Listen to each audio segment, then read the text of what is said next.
नमस्कार, स्वागत है आपका देश हमारा में। मैं हूं सनी गंगासागर आपके साथ में। इस बुलेटिन में आपको दिखाएंगे देश प्रदेश की दिन भर की वो बड़ी और महत्वपूर्ण खबरें जो सुर्खियों में छाई रही। शुरुआत करेंगे सबसे पहले राजधानी दिल्ली की खबर से। पिछले 6 दिनों के बाद भी राजधानी दिल्ली में बाढ़ से यहां पर लोग बेहाल हैं। हालांकि यमुना नदी का जो जलस्तर है वो कुछ हद तक अब घटने लगा है, लेकिन कई इलाकों में अब भी बाढ़ के हालात बने हुए हैं। पीएम मोदी ने विदेश दौरे से वापस लौटने के बाद दिल्ली के एलजी से बात की। बाढ़ राहत कार्यों को लेकर फोन पर उनकी ये बातचीत हुई। शनिवार की शाम को ही दिल्ली में तेज बारिश जिस तरह से हुई, उसके बाद से फिर से एक बार जलस्तर बढ़ गया। अभी भी बाढ़ का पानी यमुना बाजार, लाल किला, आईटीओ, बेला रोड आसपास के इलाकों में भरा हुआ है। राहत और बचाव के लिए एनडीआरएफ की 16 टीमें अब भी तैनात हैं। दिल्ली में बाढ़ के हालात को लेकर सीएम अरविंद केजरीवाल ने कैबिनेट की बैठक बुलाई। राहत और बचाव के लिए रणनीति तैयार की गई।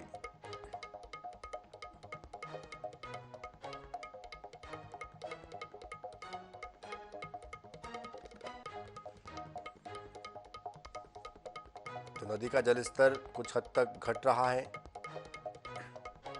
लेकिन बारिश की वजह से फिर से एक बार जो जलस्तर है वो बढ़ जाता है। ऐसे में वापस फिर से वही स्थिति निर्मित हो रही है, जिसकी वजह से दिल्ली के रहवासी परेशान हैं।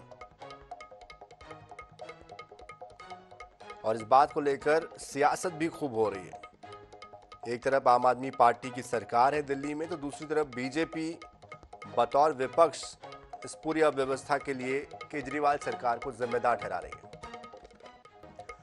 बढ़ते अगली खबर की ओर। सीएम शिवराज सिंह चौहान ने विकास पर्व के मौके पर बड़वानी को 4000 करोड़ रुपए से ज्यादा के विकास कार्यों की सौगात दी है। सीएम शिवराज सिंह ने 1173 करोड़ रुपए की लागत से बनी हुई नागलवाड़ी परियोजना का लोकार्पण किया। इस दौरान उन्होंने जनसभा को संबोधित किया। सीएम शिवराज सिंह ने बड़वानी में भव्य रोड शो किया और जनता से आशीर्वाद लिया। रोड शो के दौरान भारी भीड़ यहां मौजूद रही और सीएम शिवराज सिंह का अभिनंदन भीड़ ने किया।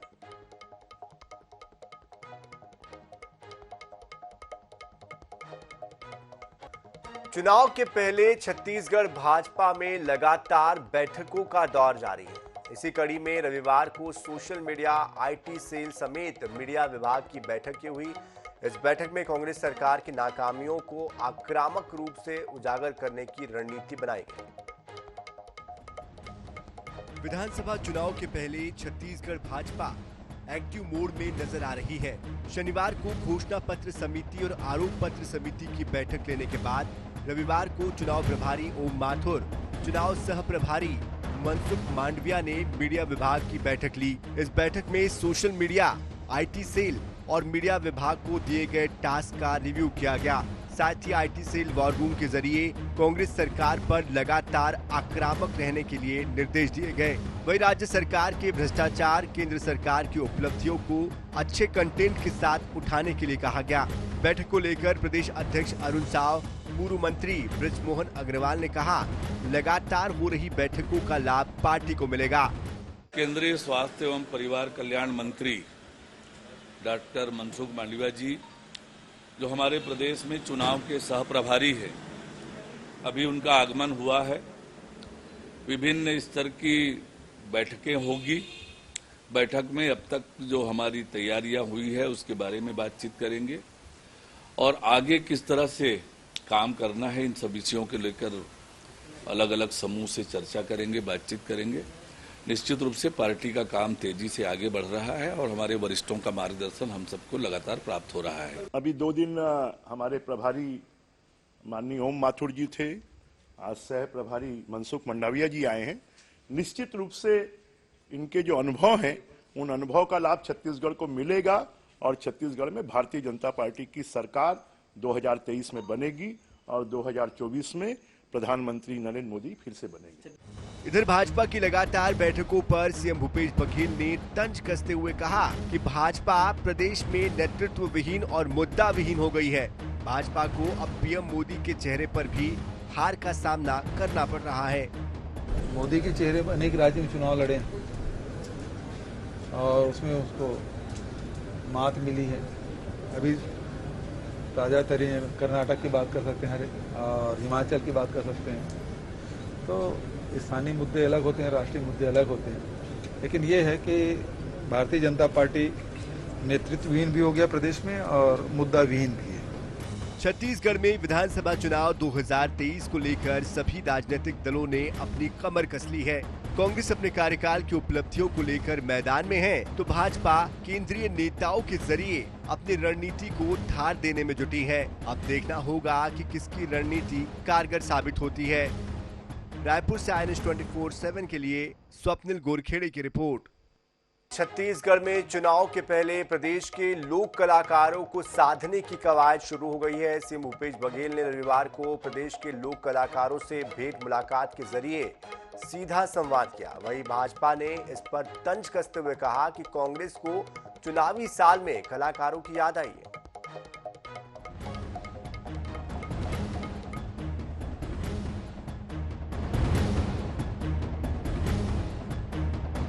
मुख्यमंत्री भूपेश बघेल भेंट मुलाकात कार्यक्रम की कड़ी में छत्तीसगढ़ के कलाकारों से रूबरू हुए। उन्होंने पद्मश्री पुरस्कार प्राप्त, राज्य पुरस्कार विजेता, लोक कलाकार, फिल्म आर्टिस्ट, तकनीशियन और निर्माता निर्देशकों से मुलाकात कर विभिन्न मुद्दों पर उनसे चर्चा की। कलाकारों से बातचीत के दौरान मुख्यमंत्री ने कहा कि हमने हर वर्ग के लोगों को ध्यान में रखते हुए योजनाएं बनाई है।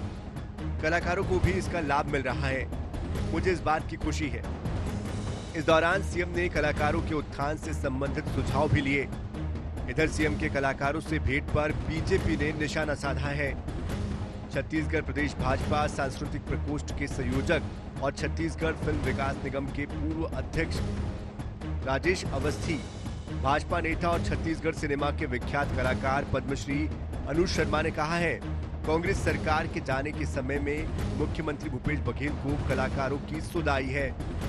यहाँ की फिल्म पॉलिसी को लेकर हो या कलाकारों के भुगतान को लेकर जो अनियमितताएं हैं, वो बात कलाकारों के मन में है और ऐसे समय में उनको बुलाने का प्रयास किया जा रहा है। दूसरी चीज ये है कि चक्रधर समारोह जैसा प्रतिष्ठित समारोह अब ये सरकार करने में विफल रही है पिछले 3 सालों से, और इस साल भी उनकी करने की मंशा दिखाई नहीं दे रही है। तो जो प्रतिष्ठित समारोह हैं उनको बंद करना इस सरकार की बहुत बड़ी विफलता है, जो पूरे देश में और पूरे विश्व में विख्यात थी। ऐसे समारोह को बंद कर दिया गया है। इसके अलावा कलाकारों के आंदोलन को जिस तरह से कुचला गया और कोई ठोस काम नहीं किया गया। इधर भाजपा के आरोपों पर सीएम भूपेश बघेल ने दो टूक कहा है कि 15 सालों तक भाजपा को कलाकारों के हित में काम करने का मौका मिला तो क्यों कुछ नहीं किया। बीजेपी ने कलाकारों के लिए कोई नीति नहीं बनाई। हमारी सरकार ने फिल्म नीति बनाई जिसका लाभ लोग ले रहे हैं। 15 साल तो उनको मौका मिला भाई, वो लोग क्यों नहीं किए कुछ? ऐसी कोई फिल्म नीति नहीं बनाई थी, ऐसे कलाकारों के लिए नीति हमारी सरकार ने बहुत सारी नीतियां बनाई हैं, इसका लाभ ले रहे हैं लोग। सियासी दलों में चुनावी साल में हर वर्ग को साधने की होड़ मची हुई है। कलाकार भी इस वर्ग में शामिल है। कलाकारों के हित में अच्छा काम करने का दावा तो दोनों ही पार्टियां कर रही है। चुनाव के पहले तक आरोप प्रत्यारोप का दौर तो चलता ही रहेगा। फैसला किसके पक्ष में होगा ये तो आने वाला वक्त ही बताएगा। रायपुर से INS 24/7 के लिए स्वप्निल गोरखेड़े की रिपोर्ट। भाजपा के प्रदेश पिछड़ा वर्ग मंत्री अशोक सिन्हा का जन्मदिन धरसीवा में धूमधाम से मनाया गया। बर्थडे के दिन अशोक सिन्हा ने सबसे पहले ग्राम चरोदा के ऐतिहासिक शिव मंदिर में परिवार के साथ भगवान की पूजा अर्चना की और इसके बाद एक कार्यक्रम का आयोजन किया गया, जहां प्रख्यात गायिका आरू साहू ने गाने की प्रस्तुति देकर लोगों को झूमने के लिए मजबूर कर दिया। कार्यक्रम में हजारों की संख्या में कार्यकर्ता और प्रदेश भाजपा के कई दिग्गज नेता शामिल हुए। साथ ही कई बड़े नेताओं ने उन्हें फोन कॉल कर भी, मैसेज भेजकर भी जन्मदिन की हार्दिक शुभकामनाएं दी। सुबह से ही अशोक सिन्हा के आवास पर वरिष्ठ भाजपा नेता और समर्थकों के पहुंचने का सिलसिला शुरू रहा। वहीं भाजपा की पूर्व राज्यसभा सदस्य रणविजय सिंह जुदेव, जिला भाजपा अध्यक्ष टंकराम वर्मा, पूर्व विधायक देवजी भाई पटेल, अजय शुक्ला सहित कई बीजेपी के दिग्गज सभा में शामिल होने पहुंचे, उन्हें बधाई दी। भारतीय जनता पार्टी के क्षेत्र के कद्दावर नेता अशोक सिन्हा हमारे साथ मौजूद है और उसके जन्मदिवस के अवसर पर क्षेत्र के 500 से ऊपर के कार्यकर्ता आज भारतीय जनता पार्टी में शामिल होने के लिए आए थे। निश्चित रूप से कहा जा सकता है किसी अशोक सिन्हा से प्रेरित होकर उन्होंने ये कदम उठाए हैं। साथ ही ये जन्मदिवस का आज एक शुभ अवसर था। इसको किस नजर से श्री सिन्हा जी देखते हैं, उनसे बात करते हैं। आज मेरे जन्मदिन के अवसर पर क्षेत्र से, धरतीवा क्षेत्र से लगभग 5 से 6 हज़ार लोग उपस्थित हुए। उसमें हमारे भारतीय जनता के पार्टी के कार्यकर्ता, साथ ही क्षेत्र के गणमान्य नागरिक और अलग अलग समाज के प्रमुख उपस्थित रहे। साथ ही हमारे अलग अलग ग्राम पंचायत से कम 10 सरपंच और 500 लोग भारतीय जनता पार्टी के नेतृत्व को स्वीकारने के लिए आज भारतीय जनता पार्टी प्रवेश के उद्देश्य से आए और उसको हमारे शीर्ष नेतृत्व द्वारा बिल्कुल उसको विधिवत लोगों को ज्वाइनिंग करवाएंगे, ऐसा आश्वासित करके आज जो जनसलाप भारतीय जनता पार्टी के कार्यक्रम में आए, इसके लिए मैं आज क्षेत्रवासियों को बहुत बहुत बधाई और शुभकामनाएं देता हूं एवं आभार व्यक्त करता हूं कि मुझे आज जन्मदिन के अवसर पर ऐसे 5 लोगों का भारतीय जनता पार्टी के प्रवेश करने के लिए आमंत्रित किए। और मैं पुनः ऐसे क्षेत्रवासियों को बधाई देता हूं कि आज जो जनसैलाब उमड़ा उससे निश्चित ही 2023 के चुनाव में दर्शकों में कमल फूल खिलाने के लिए हम लोग मददगार रहेंगे। ओबीसी मोर्चा के प्रदेश मंत्री श्री अशोक सिन्हा जी का जन्म दिवस के अवसर पर हमारा आईएनएच परिवार की ओर से भी जिसे हार्दिक बधाई। कैमरा पर्सन चंद्रकांत सोनवी के साथ हेमंत वर्मा, आईएनएच धरसीवां।